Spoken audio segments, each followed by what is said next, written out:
জঙ্গলে একটিও শিকার দেখা গেল না। আকাশে মাত্র আর এক দণ্ড সময়, অনাহারে জল পিপাসায় প্রাণ ছটফট করছে। এখন আমি কি করি? ওই তো বকুল গাছের তলে সরসী পক্ষী বাসা বেঁধে রয়েছে। বাসার শিশু পক্ষী শাবক গুলির কলরব শোনা যাচ্ছে।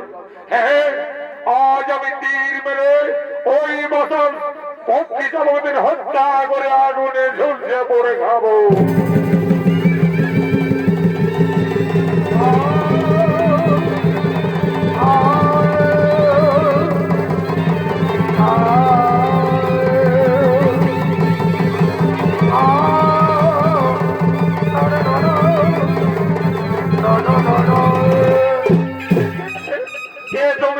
শিকারী আজ আমার সম্মুখে নিশ্চয় পক্ষী শাবকদের কারণে হত্যা করলে। সুন্দরী নারী, দেখে যেন মনে হচ্ছে তোমায় পূর্ণিমার চাঁদ।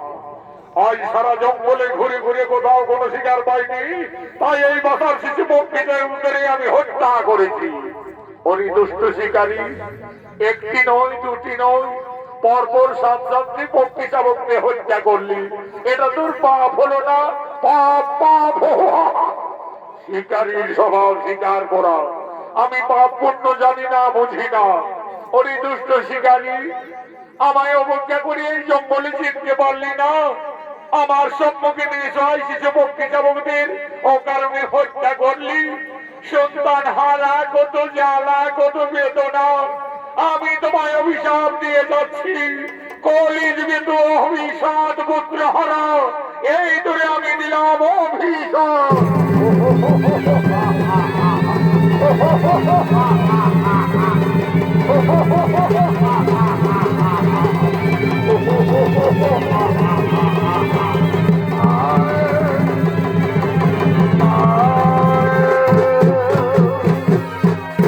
কলিযুগ হব 7 পুত্র হারা।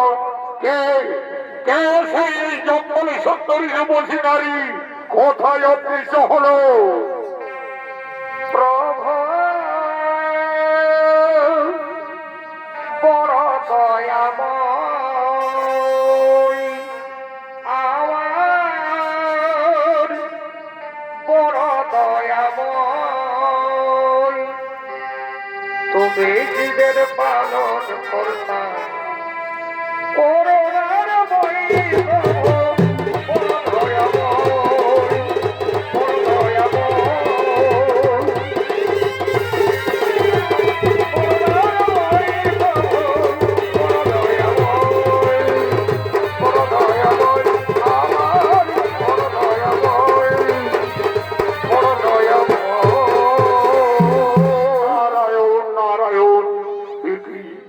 মহামণি দেবর্ষী নারদ হঠাৎ এই বনমাঝে। আপনি কি বলতে পারবেন কিছুক্ষণ আগে এই জঙ্গলে এক সুন্দরী নারী শিশু পক্ষী শাবকদের হত্যা করার কারণে আমায় অভিশাপ দিয়ে কোথায় অদৃশ্য হল? আমি হব কলিযুগে 7 পুত্র হারা। সেই নারীটিকে নারায়ণ নারায়ণ। হে শিকারী, তুমি তোমার পাপ নন তাকে চিনতে ভুল করলে। যে সুন্দরী নারী তোমায় অভিশাপ দিয়ে গেল সেই হলো আদ্যাশক্তি মহামায়া দেবী দুর্গা। দেবী দুর্গা মাতা আমায় সাবান্ত করে গেল, অথচ আমার পাপ নন আমি তাকে চিনতে পারলাম না।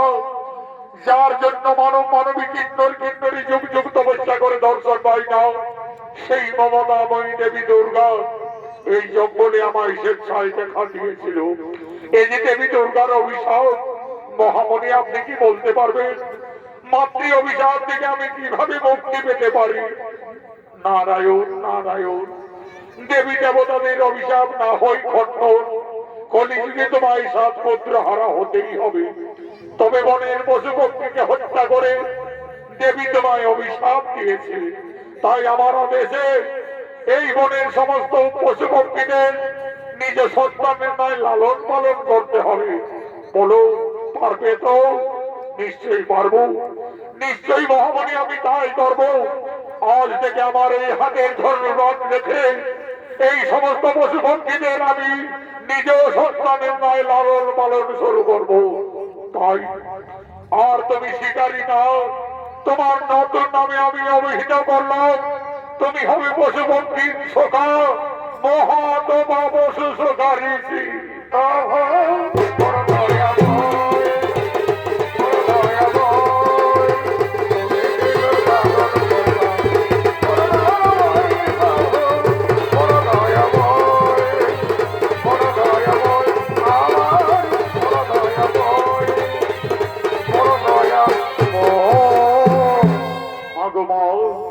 আজ তুমি আমায় ছলনা করে অভিশাপ দিয়ে গেলে মাতা। তোমার অভিশাপে আমি যদি কলিযুগে 7 পুত্র হারা হইব, তবে আমিও প্রতিজ্ঞা করছি মাতা, বেশে যদি যায় আমার অমূল্য সম্পদ, শেষ হয়ে যায় যদি পুত্র পরিজন,